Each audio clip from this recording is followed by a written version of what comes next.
Assalamualaikum warahmatullahi wabarakatuh. Selamat pagi anak-anakku yang hebat.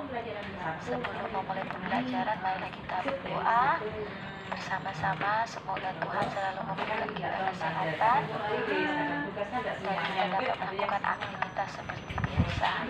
Silakan kalian buka buku pembina 5A halaman 29, pembelajaran 1, aktivitas untuk menjaga kesehatan alat gerak. Anggota tubuh dapat bergerak karena adanya otot dan tulang. Cara menjaga agar otot dan tulang tetap kuat, kalian harus mengkonsumsi makanan dan minuman yang sehat seperti susu, daging, sayur mayur, dan telur. Juga menjaga pola makan teratur. Nah, kalian bisa praktekkan aktivitas apa saja yang dapat kalian lakukan, dan kalian checklist di tabel daftar aktivitas di dalam buku pembina 5A. Bagaimana anak-anak, kalian sudah mempraktekkan dan menuliskan aktivitas apa saja yang dapat menjaga kesehatan alat gerak? Kalian hebat. Selanjutnya, kita mengidentifikasi ide pokok dalam teks. Ibu ingatkan kembali, ide pokok merupakan inti permasalahan dari sebuah teks. Kalian bisa baca, ayo berlatih tentang tema menjaga kesehatan diri dengan berlari. Sebuah teks biasanya terdiri atas beberapa paragraf. Setiap paragraf memiliki ide pokok yang berbeda.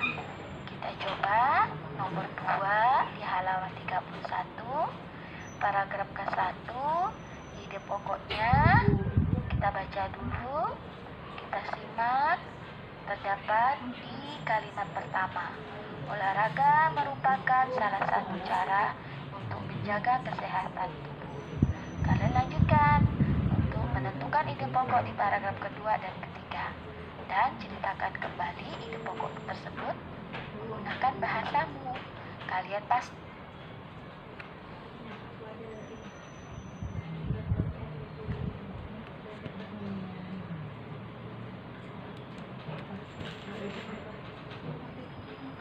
anak-anak, kita lanjutkan di pembelajaran kedua halaman 31. Materi kita tentang tulang sebagai alat gerak manusia. Fungsi tulang menopang tubuh, memberi bentuk tubuh, tempat melekatnya otot-otot. Tulang terdiri berdasarkan bentuk. Ada tulang pipi, tulang pipa. Ya, tulang pipi itu tulang telapak tangan dan tulang rusuk.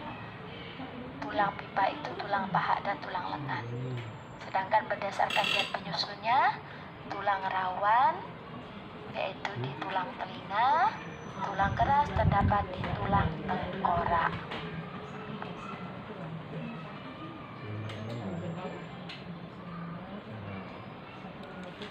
Perhatikan gambar yang akan ibu tampilkan di sini. Tulang lengan yang terdiri dari 6 bagian dan tulang kaki terdiri dari 8 bagian. Ini gambar tulang lengan. Tulang lengan atas di bagian tulang hasta. Ini adalah tulang telapak tangan, tulang jari tangan, tulang pergelangan tangan, dan tulang penguntil. Berikutnya gambar tulang kaki terdiri dari tulang panggul, ya, tulang paha, tulang betis, tulang telapak kaki, tulang jari kaki, tulang tempurung kaki, dan tulang kering, serta tulang pergelangan kaki. Bagaimana? Kalian sudah dapat memahami letak-letak di mana tulang-tulang yang ada di tubuh kita, di tulang lengan dan tulang kaki. Anak-anak, masih di pembelajaran kedua. Kalian buka halaman 33, gambar cerita pada cover. Cover adalah tulisan dan gambar yang terdapat di halaman terdepan sebuah buku. Dia mewakili isi dari buku. Cover harus memiliki unsur: 1. Jenis huruf pada judul harus menarik, kalimat penjelas, judul singkat dan mudah dipahami, ada nama penulis, identitas penerbit, gambar yang menarik dan sesuai isi, sinopsis isi buku pada cover belakang, identitas buku pada punggung buku. Kalian bisa perhatikan contoh cover yang ada di buku paket kalian masing-masing. Setelah kalian memperhatikan gambar di buku paket, contoh cover, ibu juga akan menampilkan sebuah cover. Di sini ada bagian belakang dan depan. Itu adalah identitas buku-buku. Irene itu nama penulis. Kalimat penjelasnya buku penilaian. Judul bukunya Bu Pena. Gambarnya dibuat sangat menarik. Ada identitas penerbit yaitu berisi alamat lengkap. Terus nama penerbitnya Erlangga. Ini adalah bagian cover belakang. Ini buku-buku. Dan ini adalah cover depan. Bagaimana anak-anak? Kalian sudah memahaminya? Nah, kita coba bersama. Nanti kalian buat di buku gambar, menggambar cover. Silakan kalian gambar semenarik mungkin, bebas ceritanya. Ya, kalian pasti bisa. Kita lanjutkan ke buka halaman 34. Masih di pembelajaran kedua. Bagaimana cara menentukan ide pokok pada teks lisan? Teks lisan itu teks hasil pembicaraan seseorang atau hasil percakapan.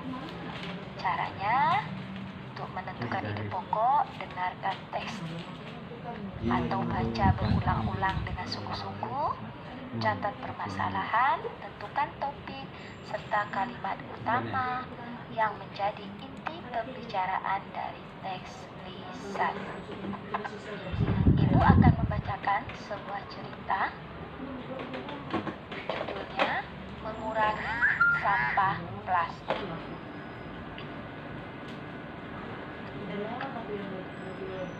Pencemaran lingkungan yang diakibatkan oleh sampah plastik merupakan masalah lingkungan yang penting. Plastik merupakan sampah yang sulit diurai di dalam tanah. Mari kita bayangkan yang akan terjadi jika sampah plastik terus-menerus kita buang di tanah. Lingkungan kita akan penuh dengan sampah plastik. Kesuburan tanah juga berkurang akibat banyaknya sampah plastik di dalam tanah. Kita harus melakukan berbagai upaya untuk mengurangi sampah plastik. Tujuannya agar tanah tetap subur dan lingkungan kita tetap sehat. Beberapa cara dapat kita lakukan untuk mengurangi sampah plastik. Pertama, saat berbelanja, kita membawa kantong belanja sendiri dari rumah. Kedua, mengurangi pembelian barang yang menggunakan plastik. Ketiga, gunakan botol minum yang dapat diisi ulang. Keempat, buanglah sampah plastik di tempat sampah non-organik. Sampah plastik dapat didaur ulang. Masih ada upaya-upaya lain yang dapat kita lakukan untuk mengurangi sampah plastik. Kewajiban kita semua untuk menjaga lingkungan agar tetap bersih sehingga kesehatan kita tetap terjaga. Untuk pemahaman kalian, coba kalian menjawab pertanyaan-pertanyaan yang di halaman 36 setelah kalian mendengarkan informasi yang telah dibagikan kepada kalian. Selamat belajar. Nah, anakku yang hebat, mari kita lanjutkan pembelajaran ketiga. Kita bersama-sama mengenal karakteristik geografis Indonesia dalam peta. Apa itu peta? Peta adalah gambaran seluruh atau sebagian permukaan bumi yang dilukiskan dengan skala tertentu. Peta itu ada dua macam. Satu, peta umum yang menggambarkan suatu daerah secara umum. Kedua, peta khusus yang menggambarkan hal-hal khusus dari suatu daerah. Kalian semua hebat. Pada minggu lalu kalian sudah menggambar peta umum, yaitu peta Kalimantan yang mana menggambarkan secara umum suatu daerah yang ada di Kalimantan.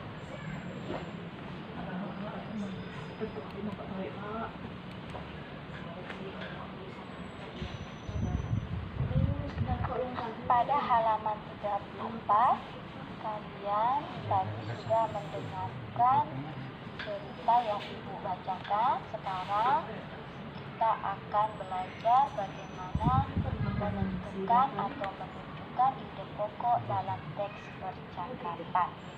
Kita akan buka di halaman 36, percakapan antara Adi dan Pak RT. Nah, hal-hal yang harus diperhatikan untuk menentukan ide pokok pada teks percakapan. 1. Dengarkan teks secara keseluruhan. Catat informasi penting yang berisi permasalahan. Menentukan topik dari teks percakapan. Terus kalian menentukan kalimat utama yang menjadi inti permasalahan. Dan kalian tentukan ide pokok yang terkandung dalam kalimat utama pada teks. Silakan kalian baca teks percakapan di halaman 36. Bagaimana anak-anak? Kalian sudah menyimak isi bacaan tersebut? Ayo kita bersama-sama menjawab pertanyaan pertama. Apa ide pokok dari percakapan tersebut? Ya, kalian hebat.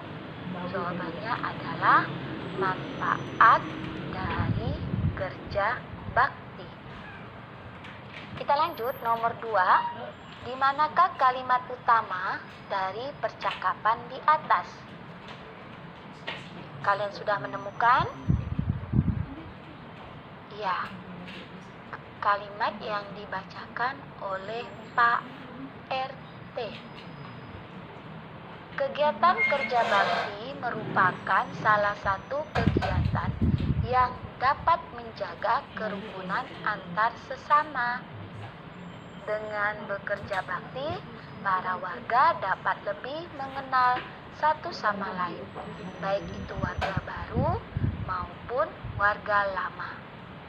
Kalian sudah bisa menemukan dari percakapan tersebut? Ya, kita lanjutkan di nomor 3. Letak kalimat penjelas. Kalimat penjelasnya juga di percakapan dari Pak RT. Kegiatan kerja bakti ini dapat membuat lingkungan kita tetap bersih. Jika lingkungan bersih, tentunya kita dapat beraktivitas dengan nyaman dan tenang. Kegiatan kerja bakti juga bermanfaat untuk mempererat hubungan antar warga. Setiap warga dapat bekerja sama satu sama lain tanpa perlu membeda-bedakan. Kerja sama tersebut akan membuat para warga semakin dekat dan peduli satu sama lain, sehingga kerukunan lingkungan ini akan selalu terjaga. Ibu berharap kalian sudah dapat memahami cara menunjukkan ide pokok dalam teks percakapan.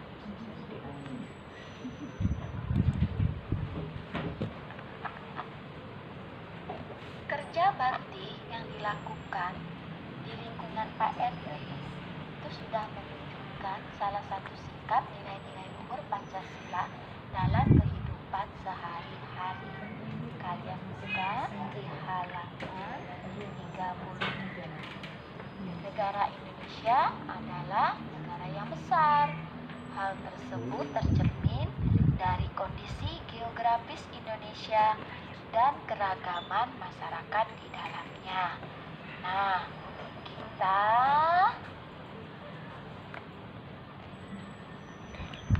dapat menerapkan dalam kehidupan sehari-hari perilaku yang mencerminkan nilai-nilai luhur dari Pancasila.